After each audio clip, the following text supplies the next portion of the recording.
Saya Rizwijyastuti dari kelas MA 17B1 Keuangan akan menjelaskan tentang jawaban UAS mata kuliah Manajemen Investasi dan Portofolio. Yang pertama, penjelasan tentang investasi. Investasi itu merupakan penanaman uang atau modal pada suatu perusahaan atau proyek untuk tujuan memperoleh keuntungan. Secara umum, investasi dapat diartikan sebagai meluangkan atau memanfaatkan waktu, uang, atau tenaga demi keuntungan atau manfaat pada masa yang akan datang.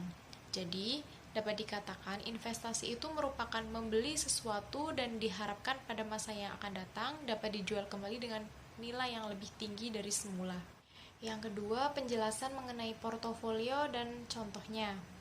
Portofolio itu merupakan istilah yang digunakan untuk menyebut kumpulan investasi yang dimiliki seseorang atau sebuah institusi. Contohnya itu ada web dan UI designer, artwork, brand sign, Illustrator, dan graphic designer. Nomor 3, penjelasan mengenai saham, obligasi, reksadana, serta contoh-contohnya. Yang pertama, saham itu merupakan salah satu jenis surat berharga yang diperdagangkan di bursa efek.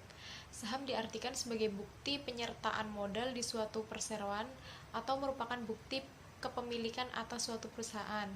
Contohnya itu ada saham BUMN, saham perbankan, saham properti, saham farmasi, dan lain-lain.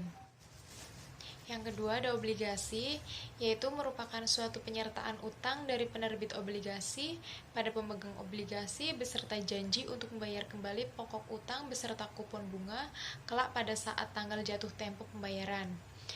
Nah, pada umumnya obligasi diterbitkan untuk jangka waktu tetap di atas 10 tahun. Contohnya itu ada ORI, Obligasi Retail Indonesia, dan SUN, Surat Utang Negara. Yang ketiga, reksadana, yaitu merupakan wadah dan pola pengelolaan dana atau modal bagi sekumpulan investor untuk berinvestasi dalam instrumen-instrumen investasi yang tersedia di pasar dengan cara membeli unit penyertaan reksadana. Contohnya itu ada reksadana saham, reksadana campuran, reksadana pendapatan, reksadana pasar uang, reksadana indeks, dan reksadana terproteksi. Yang nomor 4, bagaimana cara mengelola resiko investasi. Resiko investasi itu dapat dilakukan dengan cara yang pertama, menentukan kebijakan investasi. Tujuan investasi harus dinyatakan baik dalam keuntungan maupun risiko. Yang kedua, analisis sekuritas. Yang ketiga, melakukan revisi portofolio. Yang keempat, mengevaluasi kinerja portofolio. Dan yang terakhir, memilih perusahaan yang tepat. Yang terakhir, jika kita memiliki modal, instrumen investasi apa yang akan dipilih? Saya akan memilih instrumen investasi saham. Kenapa? Karena dengan saham kita bisa mendapatkan dividen saham. Dividen itu merupakan pembagian laba bagi para pemegang saham sesuai dengan banyaknya saham yang kita miliki.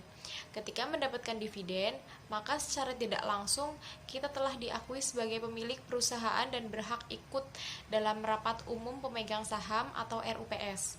Dividen akan dibagikan secara merata sesuai dengan lembar saham yang kita miliki. Jadi, semakin banyak saham yang kita miliki, semakin besar dividen yang kita dapatkan.